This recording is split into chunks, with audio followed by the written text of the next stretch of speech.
Beleza, meus queridos alunos do curso técnico em mecatrônica, disciplina processos de manufatura. Pessoal, vamos dar continuidade às aulas de sistema de coordenadas no torno CNC.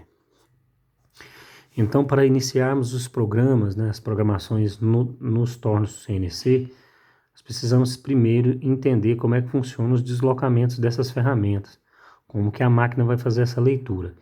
E se nós percebermos aqui, esse retângulo quadrado, ele representa a peça. Essa outra parte é a fixação da máquina, é a placa. Então, se observarmos aqui, nosso zero peça, a nossa origem, o cruzamento dos eixos cartesianos, estão exatamente aqui na face direita da peça. Então, se eu observar, todo o deslocamento transversal é o movimento, que eu jogo no eixo X, que representa diâmetro. E os movimentos longitudinais, que estão no eixo da peça aqui, são os movimentos da representação do eixo Z, que representa comprimento. Então, no torno eu tenho esses dois tipos de movimento, o movimento X para diâmetro e o Z para comprimento. Agora aparecem dois sistemas de coordenadas no torno CNC, que nós chamamos de coordenadas absolutas e incrementais. E o objetivo dessa aula de hoje é nós entendermos esses dois sistemas de coordenadas. Então, só para o conhecimento, na fresadora ou nos centros de usinagem, é comum se trabalhar com três eixos, o eixo X e Y para o deslocamento da mesa da máquina e o eixo Z para o deslocamento do eixo árvore que está a ferramenta de fresa. Isso é só para o nosso conhecimento mesmo. Alguns centros de usinagem, eles usam até 5 eixos, Eu tenho eixos aqui que trabalham além desses 3 movimentos que nós conhecemos no plano cartesiano, ele ainda trabalha movimentos na fixação da peça. Então, isso é para usinagens mais complexas. Vamos entender, então, os sistemas de coordenadas.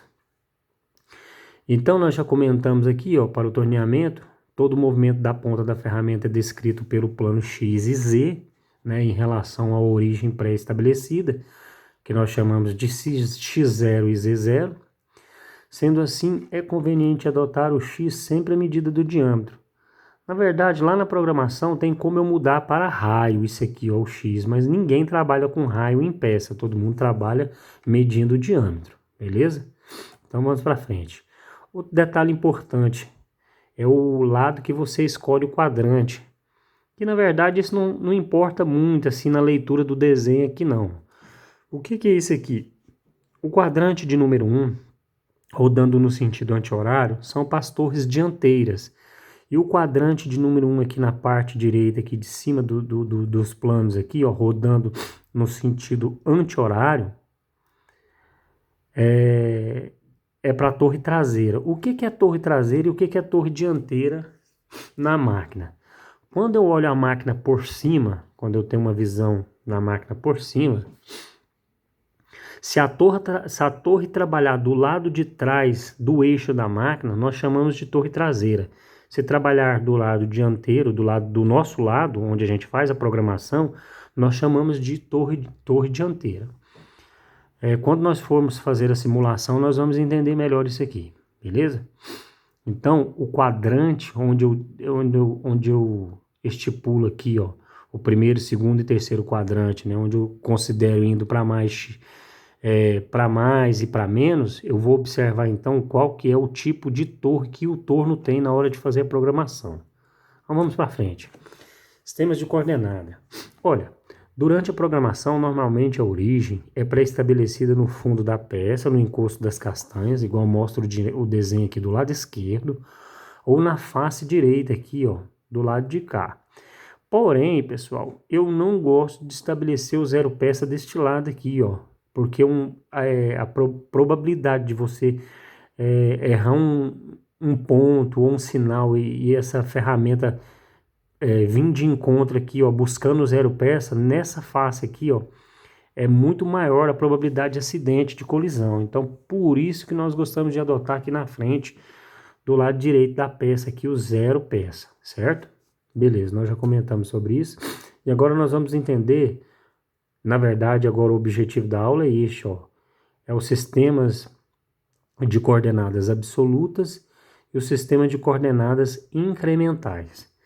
Então vamos lá, sistema de coordenadas absolutas. Nesse sistema, a origem é estabelecida em função da peça a ser executada, ou seja, nós podemos estabelecer qualquer ponto no espaço para a facilidade da programação, né? E este é o processo denominado zero flutuante, ó. Ou então, eu coloco o zero peça onde eu quiser aqui, ó. Na verdade, como nós já tínhamos dito, nós sempre colocamos, na maioria dos casos, nós optamos por colocar aqui na parte direita da face da peça aqui. Mas no nosso exemplo aqui deu no fundo aqui, como se fosse posicionado no fundo aqui das castanhas, mas vamos lá. Então vamos entender as coordenadas absolutas. Então quer dizer que todo ponto vai partir estabelecendo o zero peça como origem, como nós estávamos fazendo lá no plano cartesiano mesmo. Só que nesse momento nós vamos adotar para x o x de diâmetro, não o raio. Então vamos lá, se eu partir do ponto A para o ponto B, eu tenho aqui, ó, eu saí daqui, como a minha origem é aqui no fundo da peça, do lado esquerdo da face, eu desloco 10 mais 10, 20 mais 10 aqui dá 30 de comprimento no Z e desloco 30 no X. Opa! Mas eu não teria que deslocar 15 aqui, mas nesse momento, pessoal, nós vamos trabalhar com diâmetro e não com raio. Então esqueça aqueles pontos de coordenada cartesiana que nós usávamos os raios, certinho? Então de A para B eu tenho 30 para X para 30 e Z para 30. Do ponto B para o ponto C, o deslocamento, se nós percebermos, ele forma um ângulo aqui, ó, de 45 graus e de 10 milímetros de comprimento. Então se é 45 graus, é 10 milímetros de comprimento, nesse cateto aqui do comprimento e nesse cateto aqui também do triângulo eu tenho 10 milímetros, pois é 45 graus, isso é um quadrado perfeito. Então veja bem, se eu deslocar de B para C, em Z, em X eu vou deslocar 50. Por quê, pessoal? Olha, se daqui, ó, desse ponto 30 até nesse último diâmetro aqui do cone, eu tenho 10 milímetros, porque é o cateto desse triângulo aqui, ó, do lado de cá eu também terei mais 10 milímetros. Então 30, 10 do lado de cá e 10 do lado de cá, eu terei 50 milímetros em X. Apesar do desenho não trazer a cota aqui, ó. Cuidado que nas provas, principalmente do SAEP, eles gostam de cobrar isso aqui, ó, para que você analise essa distância aqui, ó, em ângulo, ó. E fica fácil, você não precisa nem fazer conta, é só saber que os 45 graus aqui eu vou ter tanto 10 no comprimento quanto 10 nessa altura aqui, ó. 10 de um lado, 10 do outro, é 20 milímetros. 20 mais 30 em X, eu vou para 50 em X.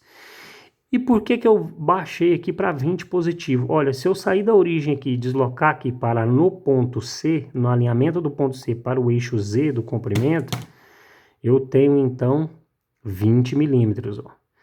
Então vamos lá, vamos continuar. De C para D, eu tenho 80 para X, então eu saí de 50 e fui para 80, 80 em diâmetro, e 20 ainda continuo, como a minha origem é aqui, ainda continuo em 20 aqui no deslocamento de D. E de D para E? De D para E eu só terei deslocamento em 80, porque se eu observar, sempre você vai observar a origem nas coordenadas absolutas. Não se esqueçam disso. Nas incrementais vai mudar todo esse esquema de observar, o zero peça aqui, ó, a origem. Então de D para E, então eu estou no ponto E. Se eu sair de D e vir para E, eu estou no ponto E. A máquina vai ler 80 milímetros de diâmetro, considerando a minha origem aqui, e 0 para Z. Por quê? Porque ele está exatamente em cima do eixo. Então, se nós percebermos as coordenadas absolutas, sempre eu estarei observando a origem no mesmo lugar em que eu escolhi o zero peça. Vamos então passar para coordenadas incrementais. Então, coordenadas incrementais, como é que ela funciona? Após qualquer movimento da ferramenta, o sistema assumirá como nova origem o ponto final deste movimento. Ou seja, após qualquer deslocamento, haverá uma nova origem. Então, Se eu observar aqui, ó, a minha primeira origem está aqui. Se eu desloquei para cá, a próxima origem vai ser essa. Se eu desloquei para cá, na incremental, a próxima origem vai ser essa. Se eu deslocar para cá, a próxima origem é essa. Se eu deslocar para esse, a próxima origem é essa. E assim vai, pessoal. Então vamos analisar aqui, ó. Se eu deslocar de A para B, então a minha origem vai ser o A, ó. Porque eu saí aqui da origem 0, vim para o A, então aqui não considerou aqui na tabelinha, mas então a minha origem é o ponto A, nesse momento. Então para X eu terei 30 milímetros em X e para Z eu vou ter quanto? Nada, porque eu não desloquei nada, a minha origem é aqui agora, ó. Então, se eu passei para o B, agora se eu for analisar o C, a minha origem vai ser no ponto B. Então, a coordenada incremental, ela faz um incremento todas as vezes que você muda o ponto de lugar. Então, todas as vezes que eu mudar o ponto de lugar, o ponto anterior vai ser a minha origem. Eu vou ter que observar o ponto anterior. Então, de B para C, se eu observar o ponto aqui, ó, esse ponto aqui, ó, tá percebendo aqui o ponto B vai ser a minha origem. Então, de B para C, eu desloquei quanto em, em X? Se eu perceber aqui, ó, de A para B, eu desloquei X em 30 e 0. De B para C, então eu vou analisar agora o ponto C. Então, a minha origem é B. Então, se eu analisando o ponto C aqui, ó, eu desloquei 20 milímetros no diâmetro. Vamos entender isso aqui. Sempre em X, pessoal, vai ser a distância que eu estou deslocando dobrada. Ou seja, você analisa um diâmetro menos o outro. Então, se o ponto C tem 50 milímetros de diâmetro e o ponto B tem 30, então a diferença em diâmetro é 20, que seria 10 aqui em cima e 10 aqui embaixo. Como a peça é uma peça cilíndrica, e ela está sendo torneada e a gente está considerando diâmetro, então esse deslocamento aqui, ó, de 10 milímetros que a ferramenta percorreu aqui no diâmetro, a gente considera 20, que é exatamente a diferença de um diâmetro pelo outro. E em Z ela foi para menos 10. Opa, vamos analisar esse menos 10 aqui, incrementar um pouquinho mais complicadinho. Ó, se a minha origem é aqui, a peça deslocou aqui, ó, em Z, ó, voltando aqui, ó, no eixo Z, se a peça está voltando, então é menos 10. Tudo que eu tenho indo para a direita é positivo. Tudo que eu tenho voltando para a esquerda é negativo. Por quê? Porque a minha origem está do lado de cá. Se fosse a coordenada absoluta, eu estaria analisando a origem do lado esquerdo. Então, a peça continuaria avançando em Z+. Por que ela avançou em Z-? Porque a origem está aqui em B. Então, ela voltou no sentido oposto das posições positivas. Então, é menos 10. E agora eu estou no C e vou para D. Vamos analisar o ponto D, de C para D. Olha, como eu já tinha dito para vocês, sempre vocês vão analisar o diâmetro menos o outro. Se aqui eu tenho 50 milímetros de diâmetro e eu estou indo para 30, e o meu ponto C é minha origem nesse momento, porque eu estou analisando o D, então o C, que é o anterior, fica sendo a minha origem. Então eu tenho 30 milímetros no deslocamento de X, que seria 15 nessa altura, mais 15 nessa altura. E no eixo Z, eu não desloquei nada, eu ainda continuo na mesma posição de X aqui, de C, ó. Então, em Z é 0, o meu deslocamento. Agora eu vou deslocar do ponto D para o E, então eu vou analisar o ponto E, observando a minha origem no ponto B. Então, se eu observar, se aqui eu desloquei 30 milímetros de diâmetro a mais, aqui, ó, como eu estou incrementando e estou no mesmo eixo de X, para X é 0. Por quê? Porque eu estou no mesmo diâmetro. Então, 80 menos 80 é 0, não tem como. E aqui, ó, se a minha origem é aqui no ponto D e eu voltei no eixo X para a esquerda, então eu tenho menos 20 para a minha esquerda aqui, ó.